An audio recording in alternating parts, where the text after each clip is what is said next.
हमारी संस्कृति, हमारे संस्कार सदा रहें हमारे साथ। सब्सक्राइब करें तिलक।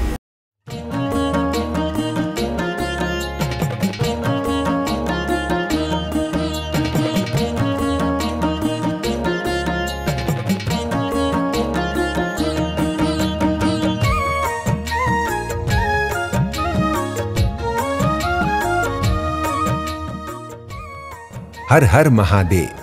आप सभी का हमारे यात्रा कार्यक्रम दर्शन में हार्दिक अभिनंदन। भक्तों, हिंदू धर्म की मान्यताओं के अनुसार मृत्यु के पश्चात प्राणी की आत्मा को उसके कर्मों के अनुसार भिन्न भिन्न गतियां प्राप्त होती हैं।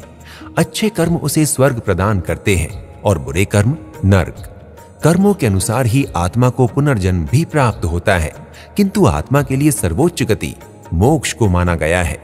मोक्ष एक ऐसी स्थिति है जिसमें आत्मा संसार तथा सांसारिक सुख दुख से पूरी तरह मुक्त होकर सदा के लिए परमेश्वर के श्री चरणों में स्थित हो जाती है।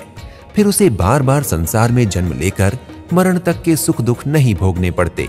पशु पक्षियों को तो मोक्ष का ज्ञान नहीं है, किंतु जो इंसान इस सत्य को जानता है वो ये चाहता है कि उसकी आत्मा मोक्ष को प्राप्त कर सके, लेकिन ये इतना आसान नहीं है।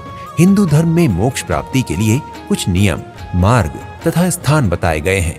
ऐसे ही कुछ स्थान भारत देश के 7 नगर अर्थात सप्तपुरियां कही जाती हैं, जो प्राणी की आत्मा को मोक्ष की गति प्रदान करवाने में सहायक हैं।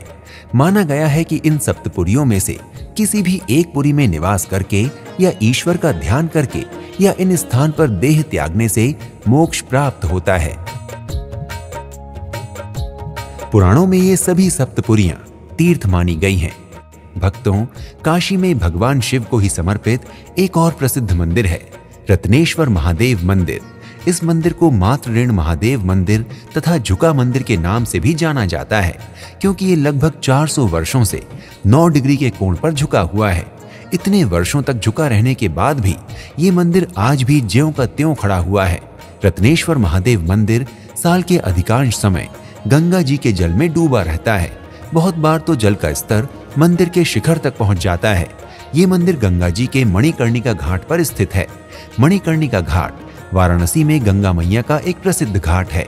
मान्यता है कि एक बार माता पार्वती जी का कर्णफूल यहाँ के कुंड में गिर गया था और उसे ढूंढने का कार्य भगवान शंकर को करना पड़ा था। तभी से इस घाट का नाम मणिकर्णिका घाट पड़ गया। कहते हैं भगवान शिव ने माता सती के पार्थिव शरीर का अंतिम संस्कार इसी स्थान पर किया था, जिसके कारण इसे महाशमशान भी कहते हैं। भक्तों, यदि आप भी काशी विश्वनाथ महादेव के दर्शन करना चाहते हैं, मां विशालाक्षी का आशीर्वाद प्राप्त कर इस काशी नगरी के दर्शन कर आत्मा का कल्याण एवं मोक्ष प्राप्ति करना चाहते हैं, तो शीघ्र ही अपनी सप्तपुरी काशी की यात्रा का शुभारंभ करें। शीघ्र ही नए धाम की यात्रा पर आपसे फिर भेंट होगी। प्रणाम। हर हर महादेव। जय माता की। इति शुभम।